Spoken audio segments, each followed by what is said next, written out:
தலைமுறை வரைக்கும் பேரப்புள்ள தலைமுறை வரைக்கும் மறக்காம வர சாமி வர ஐயா சாமிக்கு காணிக்கை செலுத்துறோம், கனி வாங்கி வைக்கிறோம். ஆனா இன்னும் குறி வரல.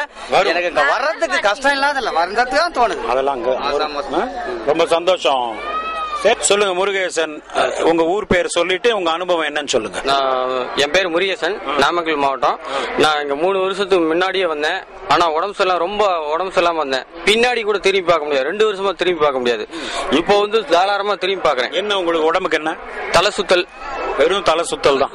கை கால் அசதி, மாத்திரை கீத்திரை போட்டு சரி. மாத்திரை எல்லாம் கிட்டத்தட்ட ஒரு 6-7 மாசமா சாப்பிட்டுருக்கேன். 7 மாசமாவா? சாப்பிட்டு கொஞ்சம் கூட சரியா போகல. ஆஸ்பத்திரிக்கு போய் காட்டினீங்களா? காட்டினேன், நிறைய காட்டியிருக்கேன். நிறைய குறைஞ்சபட்சம் ஒரு 4-5 ஹாஸ்பிட்டல்ல காமிச்சேன். சரிங்க. இத்தனை ஹாஸ்பிட்டல்ல காமிச்சு எனக்கு சரியாவே இது எல்லாம் ட்ரீட்மெண்ட் நிறைய செலவு பண்ணிட்டான். ஆனா கொஞ்சம் கூட எனக்கு நல்லா ஆகல, கடுகளவு கூட நல்லா ஆகல. இங்க வந்து என்ன பண்றீங்க நீங்க முருகேசன்? நான் பவுண்டேஷன் வேலை பார்த்துட்டு இருக்கேன், சென்டரிங் செஞ்சுட்டு இருக்கேன். வேலை எல்லாம் செய்ய முடிஞ்சதா? அன்னைக்கு வந்து என்னால் எந்திரிச்சு நடந்து கூட போக முடியாது. இன்னைக்கு வந்து என் வேலை பக்கத்துல ஆளுங்க பாது, என்னப்பா அன்னைக்கு இப்படி இருந்து இப்படி செய்யற பயங்கரமா அப்படின்னு. நல்லா செய்றீங்க? நல்லா செய்றேன். எப்போ இங்க வந்ததுக்கு அப்புறம்? இங்க வந்த பிறகு, குறி வந்த பிறகு, பச்சளை குறி எத்தனை நாளைக்கு அப்புறம் வந்தது? 3 மாசம் பிறகு வந்தது. 3 மாசமா குறி கிடைக்கல உங்களுக்கு. அப்புறம் கூப்பிட்டாரு சாமி. கூப்பிட்டு என்ன சொன்னாரு? கூப்பிட்டு உனக்கு உடம்பு முதல்ல நான் நல்லா பண்ணிடுறேன், பிறகு உனக்கு எல்லாமே நல்லா பண்ணி தரேன் அப்படின்னாரு. அப்ப வந்து மறுபடியும் சொல்லு. மறுபடியும் என்ன சொன்னாரு? கூப்பிட்டு உன் உடம்பு நல்லா பண்றேன், அதுக்கப்புறம் உனக்கு தொழில் நல்லா பண்ணி தரேன் அப்படின்னாரு.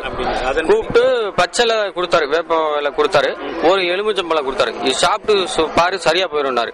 சாப்பிட்டு 1/2 மணி நேரம் கூட ஆகல, அப்படியே கையில புடிச்சு நிறுத்தின மாதிரி உடம்பு நல்லா போச்சு.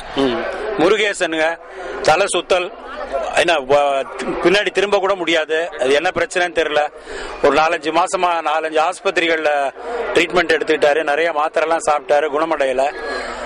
வாழ வைக்கும் வண்டித்துறை கருப்புசாமி கிட்ட வந்தாரு, ஒரு எலுமிச்சம்பழமும் ஒரு பச்சளையும் தானப்பா கொடுத்தா. சரியா போச்சு. வேலை செய்ய முடியாத இருந்த நிலையில இருந்து இன்னைக்கு பக்கத்துல இருக்கிற வேலையெல்லாம் சேர்த்து செய்யறாரு. ஆகவே இதெல்லாம் இங்க வந்ததுனாலதானா? இங்க வந்ததுனாலதான். எங்க அம்மா மேல ஆணையா சொல்றேன், இதுதான் உண்மை. நீங்க சொன்னா நாங்க நம்புறோம், பாத்துட்டு இருக்கோம்ல. ரொம்ப சந்தோஷம் முருகேசன், உங்க அனுபவத்தை கேட்டதுல. உங்க ஊர் சொல்லிட்டு உங்க அனுபவம் என்னன்னு சொல்லுங்க. என் பேர் சதீஷ்குமார். நான் சதீஷ்குமார் சின்ன சேலத்துல இருந்து வரேன். சின்ன சேலத்துல எனக்கு வந்து 2 நாளைக்கு முன்னாடி கால் வந்து இழுத்துருச்சு. அதுக்கு முன்னாடி பேய் பிரச்சனை இருக்குன்னு சொல்லிட்டு நிறைய கோயிலுக்கு போனோம். 2 வருஷமா நிறைய ஹாஸ்பிட்டல் நிறைய போனோம். இல்ல என்ன 2 நாளைக்கு முன்னாடி கால் இழுத்துருச்சுன்னு? 2 வருஷமா வந்து பேய் பிரச்சனைனால பேய் இருக்குது சாமி இருக்குதுன்னு சொல்லிட்டு ரொம்ப பிரச்சனையா இருந்தது. வீட்டுல ஒழுங்கா ஸ்கூல் போக முடியாது, எங்கேயாவது நினைவு மாதிரி போயிடும். ஆனா வீட்டுல எனக்கு தெரியாது, அவங்க கூப்பிட்டு வந்தாதான் தெரியும். அவங்க வீட்டுல இருந்து வந்து கூப்பிட்டு வந்தாதான் தெரியும். அந்த மாதிரி இருந்துட்டு இருந்தது. 2 நாளைக்கு முன்னாடி வந்து ரொம்ப பாத்துருக்காங்க, வீட்டுல பாத்துட்டு இருக்காங்க. நீங்க பாத்து இவருக்கு என்ன நடந்தது சொல்றீங்களா? இப்ப எப்படி இருக்கீங்க சதீஷ்? இப்ப நல்லா இருக்கு. இப்போ அவங்க கிட்ட கேட்டுக்கிட்டோமா சரி என்ன நடந்தது நீங்க சொல்லுங்கம்மா, தெளிவா சொல்லுங்க. சார் 10th முடிச்ச உடனே இங்க வந்து சின்ன சேலத்துல இருந்து ஸ்கூல்ல சேர்த்து விட்டேன் சார். என் பேரு செல்வி, சின்ன சேலத்துல இருந்து வரேன் சார். எங்க பையன் சார் சதீஷ்குமார் எங்க பையன். சரி. நாங்க வந்து 10th இருந்து இங்க படிச்சுட்டு இருந்தாங்க சின்ன சேலத்துல. படிக்கும் போது நான் திருப்பூர்லயே இருந்தேன், பையன் மட்டும் இங்க படிச்சிருந்தேன். சரி சரிங்க சார். முதல்ல வந்து பேய் இருக்குதுன்னு யாரு உங்களுக்கு சொன்னாங்க? பேய் இருக்குன்னு அவனுக்கே முனிப்ப சாமி வந்து அவன் மேல இறங்கிச்சிங்க சார். ரொம்ப மயக்கம் போட்டு போற தடவைலாம் விழுந்துருவான், கீழே விழுந்துருவான். வேற எங்கேயா கொண்டு போய் காட்டினீங்க? நினைவு மாதிரி போயிடுவான் எங்கேயாவது. இந்த மாதிரி இருக்கும்போது கூட்டிட்டு வந்து அந்த நினைவு மாதிரி போறப்ப போய் கூட்டிட்டு வந்துருவோம். கூட்டிட்டு வந்து 2 நாள் வீட்டுல வச்சிருந்தா அப்புறம் இவனுக்கே வந்து மயக்கம் போட்டு விழுந்துருவான். சாமி வந்து நான் தான் பேய் இருக்குது அப்படின்னு சொல்லி 2-3 டைம் சாமியே வச்சு ஓட்டுச்சு. பேய் ஓட்டிருச்சு. ஓட்டிட்டு முனிப்ப சாமி நான் இறங்கி இருக்கிறேன், அவனுக்கு பாதுகாத்துக்கிறேன்னுமே. யார் ஓட்டி விட்டாங்க? பச்சை சாமி வந்து ஓட்டி விட்டுருச்சு. ஆமாங்க, ஊர்லயே எங்க ரிலேஷன்ல என் தங்கச்சிக்கு வந்து பச்சை சாமி வந்து பேய் ஓட்டி விட்டுருச்சு. அப்புறம் ஓட்டி விட்டு அதுக்கப்புறம் வந்து இவனுக்கு அடிக்கடி உடம்பு முடியாம போகும், தலைவலி காய்ச்சல் இந்த மாதிரி வரும். நாங்க ஹாஸ்பிட்டல்ல எல்லாம் ஸ்கேன் பண்ணி பார்த்துட்டோம், எல்லாமே பார்த்துட்டோம், எதுலயுமே சரியாகல.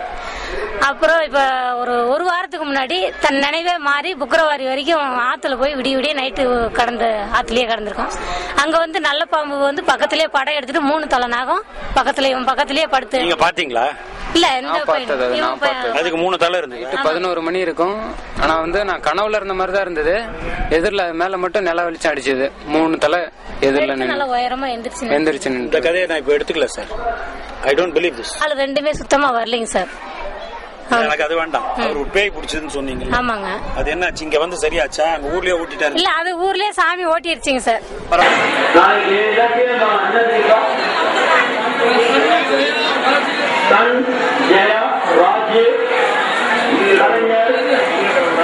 புதிய தலைமுறை எல்லாம் பார்க்கணும். கம்ப்யூட்டர் யாரா மூச்சு எப்படி பாருங்க பார்க்கணும்.